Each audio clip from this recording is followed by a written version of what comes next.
टीकमगढ़ जिले में श्रमिकों के पलायन की समस्या से निपटने के लिए जिला प्रशासन ने महत्वपूर्ण पहल की है। कलेक्टर विवेक श्रोत्री ने ग्राम पंचायतों में मुनादी कराकर लोगों को रोजगार का आश्वासन दिया है। जतारा जनपद के ग्राम पंचायत बैरवार में सोमवार को मुनादी के जरिए ग्रामीणों को बताया गया कि उन्हें 261 रुपए प्रतिदिन की दर से मजदूरी मिलेगी। कलेक्टर ने जिला पंचायत सीईओ नवीद कुमार धुर्वे और अन्य अधिकारियों के साथ इस मुद्दे पर विशेष बैठक की। इससे पहले कलेक्टर ने जनपद पंचायत टीकमगढ़ के आदिवासी बहुल गांव भड़रा और सुनौनी में जन चौपाल लगाकर ग्रामीणों की समस्याएं भी सुनी। कलेक्टर ने ग्राम पंचायतों में मूलभूत सुविधाओं और सरकारी योजनाओं के क्रियान्वयन की भी समीक्षा की। उन्होंने सभी पात्र लाभार्थियों को सरकारी योजनाओं का लाभ सुनिश्चित करने के निर्देश दिए।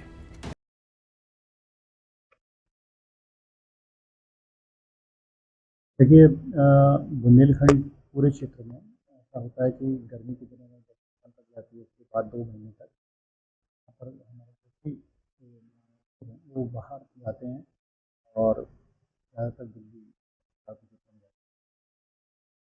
समस्या को पलायन की समस्या बोलते हैं यहाँ पर। और इस बार हमने सोचा कि इस समस्या की जड़ तक जाया जाए और इसके लिए सबसे पहले 2 बड़े ऐसे गांव हैं जहां से बहुत ज़्यादा पलायन होता है। इन दोनों गांव में हम स्वयं गए थे और वहां पर जाकर जो लोग वहाँ बाहर जाते हैं उनसे बातचीत की और उनकी पूरी इकोनॉमी को समझा कि वो बाहर क्यों जाते हैं, यहाँ पर उसको क्या दर से काम मिल रहा होता है, समूह मजदूरी क्या काम मिलता है अथवा नहीं मिलता है, बाहर जाते हैं तो कहाँ रहते हैं, वहाँ पर कितना खर्च करते हैं। और उन सबसे समझाइश बातचीत के बाद ये निचोड़ निकला कि अगर उनको यहाँ पर उनके घर में उनके गांव में अगर काम उपलब्ध हो जाता है तो वो बाहर शायद ना जाएं। इसी उद्देश्य से हमने ये योजना यहाँ पर प्रारंभ की है टीकमगढ़ जिले में, जिसका नाम है गाँव में रोजगार पलायन परिवार। और इसके तहत सभी नेक्स्ट चरण में उन गाँवों का चिन्हांकन किया गया। 71 गाँव हमने चुने हुए, उनकी पूरी सूची मंगाई गई। वहाँ के जनप्रतिनिधि जो सरपंच हैं, वहाँ के सचिव हैं, ग्रामीण रोजगार सहायक हैं, इंजीनियरिंग विंग के जो लोग हैं, सबके साथ उन 71 गाँवों की हमारी बैठक हो चुकी है और सबके साथ बैठकर ये तय किया गया कि अभी वहाँ पर कितने काम चल रहे थे, कितने काम और आवश्यक हैं कि उतने मानव दिवस सृजित हो सकें ताकि जो लोग अपने गाँव में काम चाहते हैं उनको हम काम उपलब्ध करा सकें। तो इस तरह से सारी मैपिंग कर ली गई है और कोशिश की जा रही है कि और भी दूसरे विभागों के जो काम हैं, जो अदर देन मनरेगा की जो कार्य हैं, उनको भी इसमें शामिल किया जाए और सभी के साथ मिलकर इस बार एक अच्छी भावना के साथ कि अपने जो मजदूर हैं, अपने जो गांव के कृषक हैं, जो मजदूरी के लिए बाध्य होते हैं, उनको उनके गांव में ही यहाँ पर रोजगार उपलब्ध करा सकें।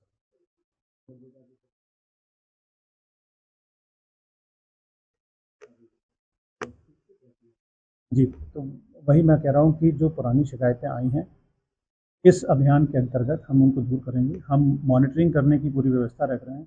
जो गांव चिन्हांकित किए गए हैं उन सभी में एक नोडल अधिकारी रखा जाएगा जो इंश्योर करेंगे। देखिए, अभी हमारा जब पहले मनरेगा होता था तो हम सिर्फ ये देखते थे गांव में काम कितना हुआ या नहीं हुआ। इस बार हमारा फोकस है कि हमारा मजदूर काम के अभाव में बाहर ना जाए।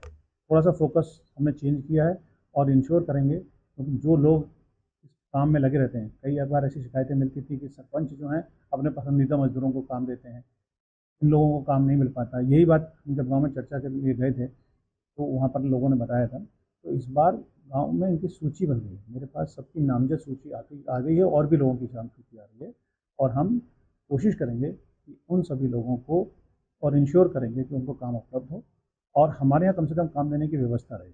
अगर इसके बावजूद अगर कोई व्यक्ति अधिक उनको अगर इस मेहनतनामा मिल रहा है या और कारणों से बाहर जाना चाहें तो जा सकते हैं, पर किसी काम के अभाव में मजदूरों का पलायन ना हो, हम अपनी तरफ से